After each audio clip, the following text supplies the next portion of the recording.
Mis and disinformation is something that affects all of us.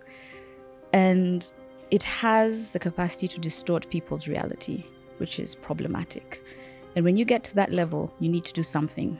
You need to protect people from malicious users, from people who are trying to cause and create harm and anxiety and levels of distrust in the media.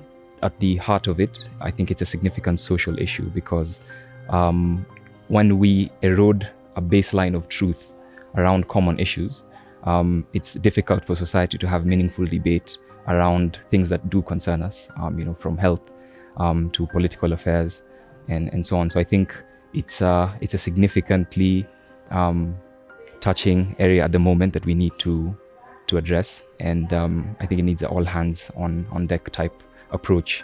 We are experiencing an information age where we need to be taught how to consume information. We need to understand where the kind of information we're consuming is coming from. Is it verified? Is it factual? And what do we do about it? So the Fumboa campaign is necessary in the sense that we're able to tell the public that this is what verified information looks like. This is what a fact check looks like. This is what is being said in the news. It is not accurate because this is actually what is going on. Because it is important for people to have genuine conversations that come from a place of facts. So whatever you do with the facts is really up to you, but we've given you the skills to be able to know this is what is factual and this is not factual.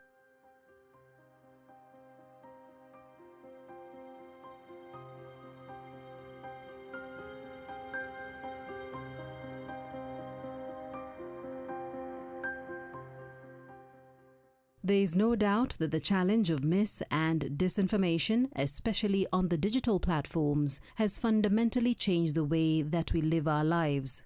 While the issue affects all sectors of our daily life, the most concerning is the impact of mis- and disinformation on public safety, public consciousness, children's well-being, and on governance. Misinformation has real-world consequences. It brings about real-world harm and affects real people. And therefore, it's very important for people to be able to hold social media platforms to account, especially when they are seen to be profiting and aiding in the spread of misinformation from rogue actors. The digital space has supported democracy in many ways. It's where the Arab Spring started and got its foothold, and it's where people were able to build platforms and movements for support. I'd say it's unchecked power that is a problem in digital spaces. When you have actors who are not being transparent about what they're doing to protect users in vulnerable markets, when you have people who are not protecting users' data and their right to access quality, authentic, and credible information.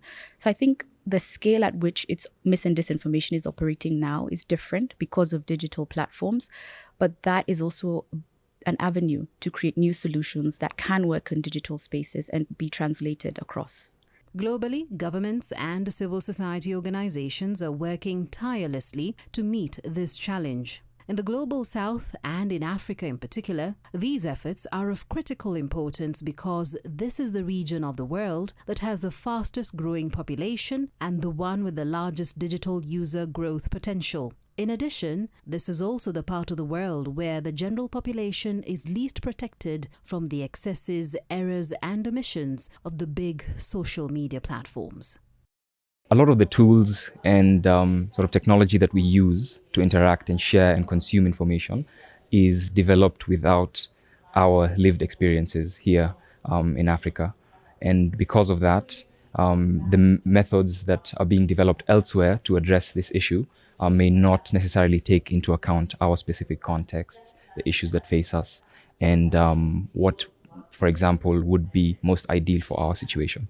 So it's extremely important for people who are in Kenya, in Africa, who are familiar with their own context, who understand the nuances around mis- and disinformation and how it plays out, because in the end, it is based on, there's some level of cultural relativism to it. So I think it's very important for local approaches to also be considered, especially in light of the fact that the tools that we're using are not necessarily developed by us constantly.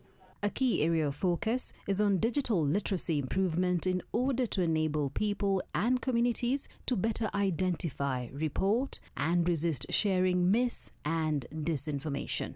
This is a work stream that is especially critical in the area of politics, where mis, dis, and malinformation can have dire consequences that include loss of property and life. In 2021 and 2022 in Kenya, we saw a lot of political related misinformation.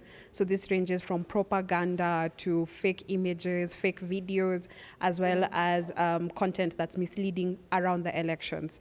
In the recent past, we had protests in Kenya, so the misinformation then shifted to the protest. Some of the tactics used are the same. So, a lot of fake pictures, a lot of propaganda, a lot of fake videos, altered videos, and more recently, the use of AI, though that's not as common in Kenya just yet. So with fact checking, what happens is that we have to morph, or we have to change as the misinformation changes. So what we were debunking in 2017 is not what we are debunking right now in 2023. This changes, the tactics change, the tools become smarter and better. So these are the tools for creating misinformation. So the fact checkers also have to morph and become smarter with the change in technology. So how has it changed? We are now using multi-pronged approaches. So we are no longer just relying on a single fact-checking organization to debunk content. We have fact checkers working with analysts, working with influencers, and this is the multi-pronged approach. Means that we fact check content. We have analysts who are trying to investigate what are the networks or who are the disinformation actors, and then we have the influencers to help us disseminate the content that's been fact checked, and also teach and tell the public about fact checking and why it's important to fact check. The work of the Fumbua campaign revolves around this issue, working with partner organizations and media to increase awareness of misinformation and also lead behavior change communication that's targeted at people and communities.